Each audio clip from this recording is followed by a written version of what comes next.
Hello everyone, hello बच्चा party. स्वागत है आप सभी बच्चों का। बच्चा पार्टी, आज हम लोग पढ़ने वाले हैं एक बहुत ही प्यारा चैप्टर जो है मैथमेटिक्स का, जिसका नाम है ट्रिग्नोमेट्रिक। ट्रिग्नोमेट्रिक क्या है इसको हम समझेंगे, ठीक है। ये बहुत ही अच्छा चैप्टर है और यकीन मानिए जो आज हम डिस्कस करेंगे ये आपका आने वाले समय में जितने भी आप ट्रिग्नोमेट्री से रिलेटेड या मैथ से रिलेटेड प्रॉब्लम आपको पढ़नी है उन सब में एक बेस की तरह काम आएगा। एक बहुत इंपॉर्टेंट चीज है जो मैं पहले ही बताना चाहता हूं, क्योंकि इसके ऊपर बच्चों को बहुत ज्यादा दिक्कत आती है कि आखिरकार ट्रिग्नोमेट्री में हमको इसका क्या मतलब है। ये एक राइट एंगल ट्राइंगल है, यस। राइट एंगल ट्राइंगल में हमें कुछ चीजें समझने की जरूरत है। क्या समझने की जरूरत है कि ये वाला जो पार्ट है, ये वाला पार्ट कहलाता है बेस। ये क्या कहलाता है? बेस, ठीक है। ये कहलाता है परपेंडिकुलर। क्या कहलाता है भाई? परपेंडिकुलर। अब चक्कर क्या है, क्योंकि ये राइट एंगल ट्राइंगल है तो ये वाला हिस्सा डेफिनेटली कितना होगा? 90 डिग्री होगा। Done. We know that sum of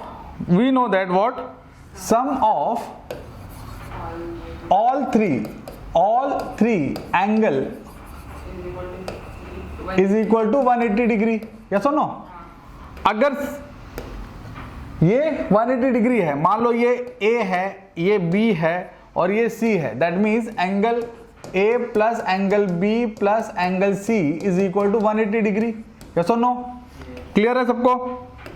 अब सिचुएशन ये है कि अगर इसमें एंगल भी 90 होगा, that means angle A plus angle C plus चलो 90 डिग्री रख दिया मैंने एंगल B का, is equal to 180 degree. Yes, so that means angle A plus angle C is equal to 90 degree. मतलब ये दोनों जो एंगल है, ये वाला एंगल और ये वाला एंगल, इन दोनों का सम अब रिमेनिंग 90 डिग्री होगा, ठीक है। होता क्या है, ऐसे क्वेश्चंस आते हैं कि जैसे मान लो ये एक दीवार है, ये एक वॉल है, ये इसको हमने एक वॉल का थोड़ा शेप दे दिया, ये एक वॉल है, ठीक है। इस वॉल पे हमको एक सीढ़ी लगानी है, एक लैडर लगाना है। सो ये मान लो एक लैडर है, दिस इज अ लैडर, ठीक है, ये लैडर है। चक्कर ये क्वेश्चन ये आता है कि लैडर को कितनी डिस्टेंस, मतलब L ये डिस्टेंस है, कितनी डिस्टेंस रखे दीवार से, कितनी डिस्टेंस रखे दीवार से एट, यहां कोई एंगल दे दिया, मान लो थीटा एंगल दे दिया कि वो आसानी से यहां तक पहुंच जाए, ये हाइट होगी कुछ भी। ऐसे क्वेश्चंस आते हैं, या ऐसे आपको क्वेश्चन मिलेगा कि एक लड़का है ना, यहां से किसी को यहां पे देख रहा है, तो बताओ वो किस थीटा एंगल पे देख रहा है, अगर डिस्टेंस इतना है, हाइट इतना है, या ये डिस्टेंस कितनी होगी। ऐसे करके काफी तरह के क्वेश्चन इन्हीं जैसे चीजों से बनाए जाते हैं। तो हमको क्या समझ में आ गया कि एक चीज कंफर्म होने वाली है ट्रिग्नोमेट्री में कि एक एंगल 90 डिग्री होगा। अब चक्कर यह है कि जो 90 डिग्री एंगल होगा, वो 90 डिग्री एंगल इसके सामने का कौन सा आर्म दिख रहा है? ये वाला आर्म दिख रहा है ना, this is the biggest arm. 90 degree जहां पर है उसके सामने का जो बिगेस्ट आर्म है उसको हाइपोथिनस कहते हैं। क्या कहते हैं? हाइपोथिनस। कई लोग हाइपोथिनस बोलते हैं, कई लोग हाइपोथिनस बोलते हैं, that is just a pronunciation thing, है ना। स्पेलिंग गड़बड़ हो सकती है, टेंशन की बात नहीं। डन, क्लियर है? आपको समझ में आ गया? इसको क्या बोलते हैं? हाइपोथिनस। कई लोग हाइपोथिनस बोलते हैं, कई लोग हाइपोथिनस बोलते हैं। फाइन, अच्छा। बट इसको क्या बोलेंगे? परपेंडिकुलर। इसको क्या बोलेंगे? बेस। कई जगह पर ये भी होता है, ध्यान से देखना, कई जगह पर ये भी होता है कि जो सबसे छोटा एंगल है, ये एंगल बड़ा दिख रहा है, देखने में बड़ा दिख रहा है, ये एंगल देखने में छोटा दिख रहा है, तो जो छोटा एंगल होता है उसके सामने का यूजुअली क्या होता है? परपेंडिकुलर होता है। यूजुअली ऐसा माना जाता है, ठीक है। इसलिए कई लोग क्या बोलते हैं? उसको बोलते हैं ऑपोजिट। क्या बोलते हैं? ऑपोजिट। तो अपोजिट जो शब्द यूज होता है, जैसे ये थीटा एंगल है तो इसका अपोजिट ये सामने होगा, परपेंडिकुलर। क्लियर है? तो इसमें बहुत खिचड़ी बन गई है, एक छोटा सा डायग्राम में और बनाता हूं, ठीक है। डन। तो चलिए यहां पर एक डायग्राम देख लेते हैं। डन। और कलर इस बार हम ले लेते हैं, चलिए रेड। क्लियर है? ऐसा बना लेते हैं। क्लियर? अब ये एंगल को मैंने जानबूझ के थोड़ा छोटा बनाया है। छोटा क्यों बनाया? उसका कारण यह है, ये एंगल छोटा है, यस और नो? ये एंगल बड़ा दिखाई दे रहा है, ये तो 90 डिग्री है नो डाउट। फिर से चलिए हमने नाम दे दिया ए बी सी, फिर से नाम दे दिया। सो देखने में हमें क्या लग रहा है, angle C is smaller than angle A, yes और no? Anyway angle B is bigger, B will be bigger for all reasons. B 90 degree है और बाकी ये दोनों मिला के 90 डिग्री है, तो अकेला एक 90 है तो दोनों ऑब्वियसली 90 से कम ही होंगे, यस और नो? तो इस थीटा के सामने का साइड कौन सा है, ए बी। तो ए बी क्या है, ऑपोजिट कहलाएगा, अपोजिट साइड। ए बी क्या कहलाएगा?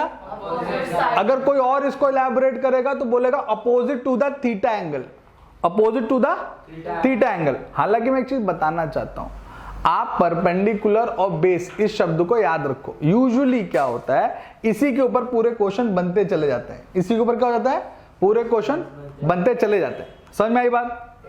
अभी देखो ए बी क्या है, smallest side, smallest side. Why? Because it is opposite to theta angle, opposite to theta angle, है ना? तो अगर एंगल छोटा है, एंगल छोटा है तो उसका अपोजिट साइड छोटी है। अगर एंगल छोटा है तो उसका अपोजिट साइड छोटी है। समझ में? अब जैसे ये एंगल देखो, इस एंगल को देखो, ये एंगल क्या है, इससे बड़ा है ना, तो इसलिए ये साइड बड़ी है। तो रूल याद रखना, जितना छोटा एंगल होगा उसके अपोजिट उतनी छोटी साइड होगी। क्लियर है कि सबको? क्लियर है? चलो एक और डायग्राम बनाता हूं, ये आपको समझने के लिए फिर से एक डायग्राम बना रहा हूं। देखो मान लो मैंने ऐसा कुछ बनाया, इस बार जो पहले बनाया था ना ये वाला, इसी को मैंने थोड़ा सीधा कर दिया, ऐसा मान लो।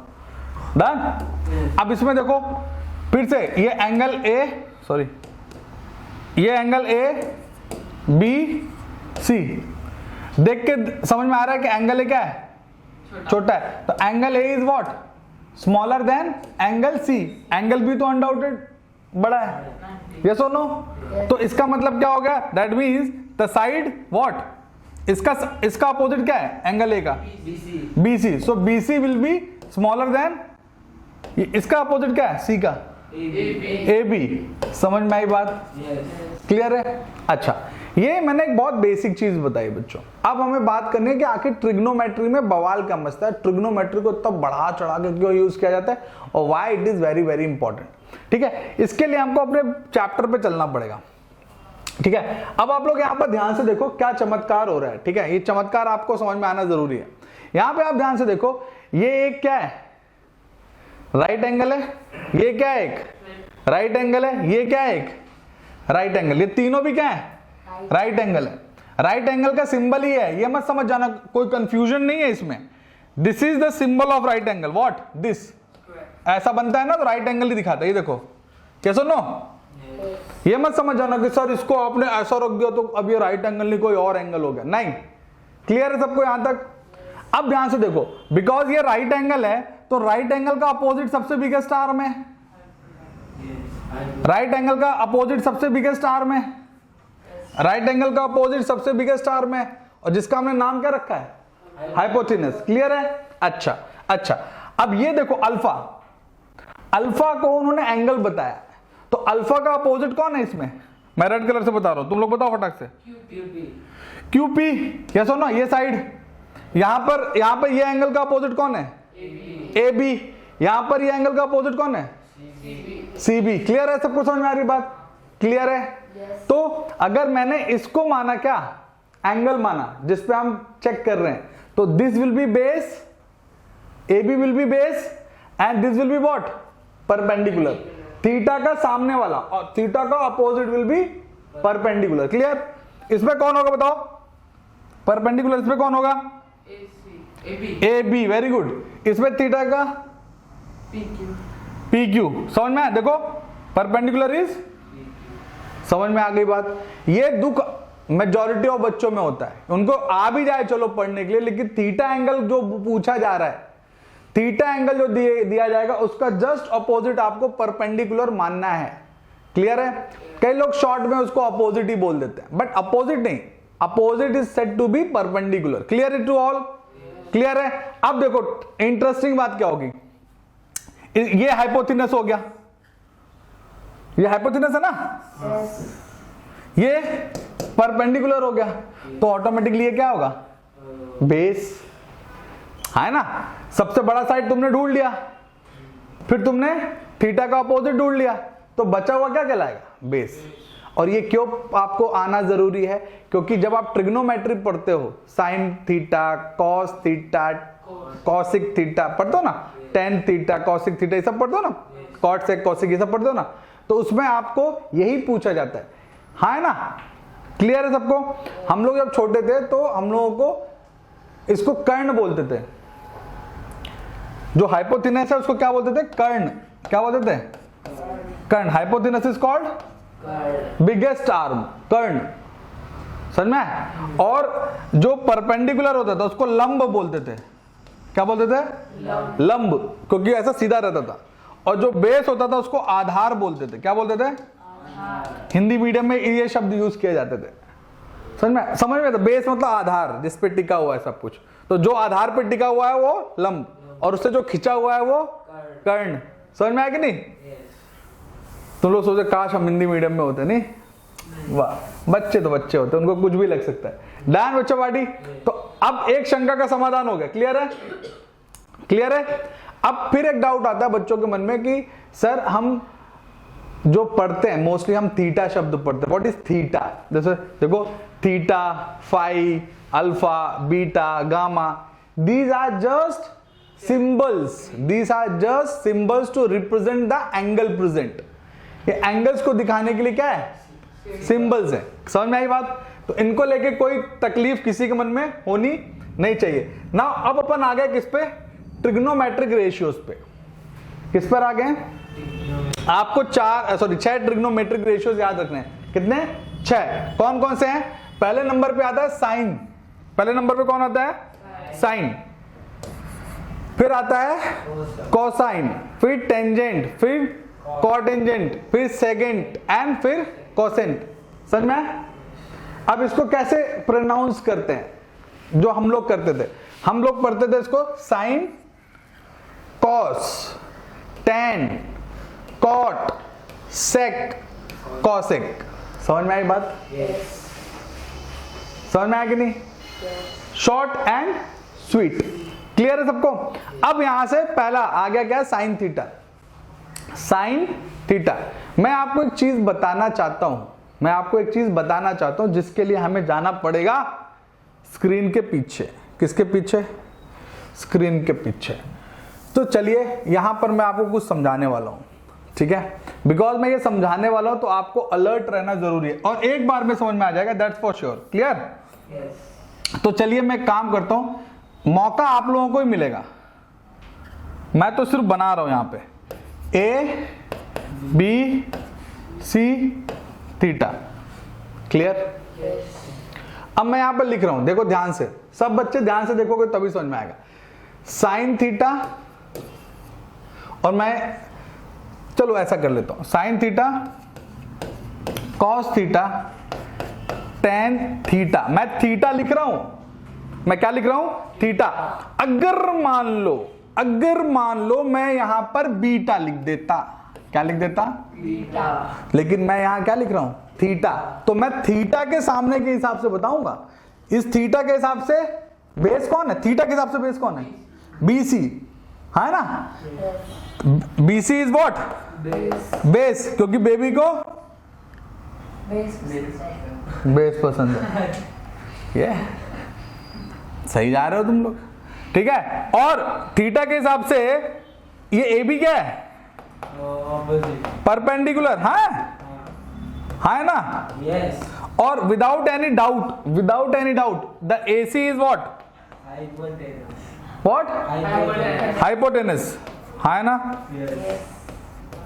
क्लियर है बच्चों पार्टी? समझ में तो नहीं आ रहा है? अच्छा चलो ठीक है, तुम लोग टैलेंटेड हो। डन? साइन थीटा का मतलब होता है, साइन थीटा, हम बीटा को देख ही नहीं रहे, अगर बीटा के हिसाब से करेंगे तो BC will be what, perpendicular. याद रखना, जो थीटा मिल रहा है, जो क्वेश्चन पूछा जा रहा है उसके अकॉर्डिंग आपको क्या डिसाइड करना है, परपेंडिकुलर डिसाइड करना है, उसके हिसाब से आपको बेस डिसाइड करना है। हाइपोथेनस को लेके किसी बच्चे को ना डाउट आया है ना आएगा। एक ही जगह बच्चा अटकता है, कहां पर, उसको हाइपोथेनस पता है, बेस और परपेंडिकुलर समझ में नहीं आता है, तोते उड़ने लगता है। समझ में आ रही बात? तो साइन थीटा का मतलब होता है परपेंडिकुलर अपॉन बेस। मैं लिख देता हूं, सॉरी, परपेंडिकुलर अपॉन हाइपोथेनस, P/H। अब मुझे नहीं पता, तुम लोग बताओ परपेंडिकुलर कौन है थीटा के हिसाब से? थीटा के हिसाब से हाँ, तो क्या मैं AB लिख सकता हूं? तुम लोग बोलो, मेरे को नहीं पता। वेरी गुड, AB बाय यार तुम लोग तो तुरंत समझ में आ गया। अच्छा, इसके ये भी सिंपल है, इसको बेस पसंद है, कॉस को। बताओ बेस कौन है? BC upon AC। अच्छा, इसको क्या है, दोनों भी पसंद है क्या? हाँ, तो ये इसका जस्ट है, परपेंडिकुलर बाय बेस। अब परपेंडिकुलर कौन है भाई, देखो AB बाय BC। क्लियर है? इजी लग रहा नहीं है ना? इजी लग रहा कि नहीं? जिंदगी लुटी पिटी थी, अब तो लग रहा है कि बस बाहर ही बाहर है। बट अभी एक और मजा है इसमें, बहुत मजा है एक्चुअली, बहुत ज्यादा ही मजा है। अब मजा क्या है, देखो इसी भाई का एक और जुड़वा भाई है, लेकिन वो जस्ट उल्टा है, सीता गीता राम श्याम मोहन सोहन। नहीं समझ में आया? अभी उसमें उल्टा क्या होता है? उल्टा ये होता है कि जो तुम साइन कॉस टेन के लिए पढ़ रहे हो, वो कॉट सेक कॉसिक के लिए उल्टा हो जाएगा। अरे सर उल्टा हो जाएगा क्या मतलब? आ जाइए दिखा देते हैं। समझ में थोड़ा थोड़ा लिटिल आ रहा होगा, है? नहीं आ रहा ना? अच्छा, चलो, यही बात मुझे हमेशा अपने ऊपर लगती है, ठीक है? तो मैं तुमको सीता गीता की कहानी सुना रहा था, ठीक है? मैं ये देख रहा था कि तुम लोगों के लिए कुछ एक्स्ट्रा तो बताने की आवश्यकता नहीं है, बट चल जाएगा काम, चल जाएगा काम। और उसके बाद हम दोनों को मिला के देखेंगे कि सच में सीता गीता है भी कि नहीं, कि हमारे मजे ले रहे हैं। डन? तो फिर से एक बार पुनः आपके सामने देवियों और सज्जनों डायग्राम, फिर से हमने इनका नामकरण किया है A, B एंड C। फिर से हमने इसका एंगल दिया है थीटा, और मुझे अब बताने की आवश्यकता नहीं है कि इसमें बेस और कौन है, आपको पता है। अब मैं जो आपको बताना चाहता हूं ये है, अब मैंने लिया cot theta, sec theta and cosec theta. Interestingly मैं आपको एक चीज पहले से बता देता हूं कि कॉट इज एक्चुअली 1/10 थीटा, ये याद रखना। तो सेक क्या हो जाएगा? 1/cos थीटा, और जो कॉसिक क्या हो जाएगा? 1/sin theta. तो ये कुछ ऐसी कहानी है। कैसी कहानी है? ऐसी कहानी है कि साइन, देखो पहले देखो, sine cos 10, cot sec cosec, 1 2 3 3 2 1। नहीं समझ में आई बात? 4 5 6 का चक्कर नहीं है। अगर आप ये समझ गए कि जो आपने लिखा साइन कॉस 10, साइन का उल्टा कौन? कॉस का उल्टा कौन? 10 का उल्टा कौन? अब इसका उल्टा समझो, कॉट का उल्टा कौन? सेक का उल्टा कौन? कॉसिक का उल्टा कौन? अब क्या होगा, अगर मान लो तुमको किसी ने बोला कि साइन 30 कितना होता है, साइन 30 कितना, तुमने बोला सर 1/2। मुझे पता है इसलिए मैंने वैल्यू लिख दिया। साइन 30 का वैल्यू कितना होता है? 30 डिग्री। साइन 30 डिग्री का वैल्यू कितना होता है? तो तुमको याद करने की आवश्यकता नहीं है। किसके लिए? कॉसिक के लिए। कॉसिक के लिए क्या हो जाएगा? 2/1 मतलब क्या होता है बे? 2 है ना, सीधे 2/1। वाह, नहीं समझ में आई बात? समझ में? तो इसीलिए क्या होता है, अगर आपको ये स्मार्टनेस पता चल गई बच्चों, तो आपको इनको याद करने की आवश्यकता नहीं है, इनको बस याद करना पड़ता है। तो जो समझदार बच्चा होता है वो सिर्फ ये 3 चीजें याद करता है, 3 याद करता है, 6 पे काम करता है। और जो मूर्ख बच्चा होता है वो 6 के 6 याद करता है, उसी में कंफ्यूज होता है और फिर उसे मैथ से डर लगता है। ट्रिग्नोमेट्री से सपनों में आती है, उसे जगाती है, झकझोर के चली जाती है, उसका कुछ नहीं हो पाता है। यही तो जीवन का सत्य है। तो देवियों और सज्जनों, आ जाइए वापस। अब यहां पर मुझे लिखने की आवश्यकता नहीं है, तो मैं सिर्फ इतना लिखूंगा। कितना लिखूंगा? इतना लिखूंगा कि इसमें बेस है और नीचे परपेंडिकुलर है। तो तुम लोग मुझे बताओ कि इसका बेस क्या है? BC by AB। ध्यान से देखो, ये BC बाय AB है कॉट। यहां पे क्या लिखा था तुमने? नहीं समझ में आ रहा है? सब सर आ रहा है? समझ में आ रहा है? इसमें क्या होगा? ये सेक है, किसका उल्टा होता है? कॉस क्या था? Base upon hypotenuse. तो इसमें क्या हो जाएगा? Hypotenuse upon hypotenuse. क्या भाई?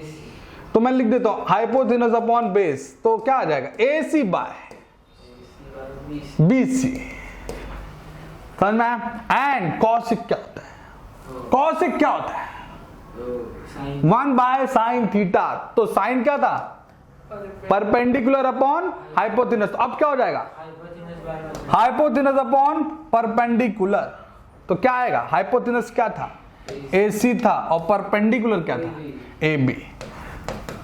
तो 3 चीजें हमें समझ में आ चुकी है। पहली बात, राइट एंगल ट्राइंगल होना चाहिए, नंबर 1। नंबर 2, जो भी थीटा एंगल है उस थीटा एंगल के अकॉर्डिंग हमको उसका अपोजिट ढूंढना है, और जो अपोजिट होगा वही परपेंडिकुलर होगा। अगर थीटा ये होता बच्चों, तो फिर ये परपेंडिकुलर होता। समझ में आया? तो 2 दुख खत्म होगा। तीसरा दुख जो हमारा था कि आखिरकार जो हमको 6 ट्रिग्नोमेट्रिक आइडेंटिटीज मिली हुई हैं, उनमें से केवल 3 ही हैं जो काम की हैं, बाकी तो नाम की हैं। हम उनको पलट देंगे और अपना काम चला लेंगे। यस और नो? समझ में तो नहीं आ रहा है? आ रहा है। बहुत बढ़िया। तो बस फिर छपाई शुरू करेंगे अपन इसकी। डन।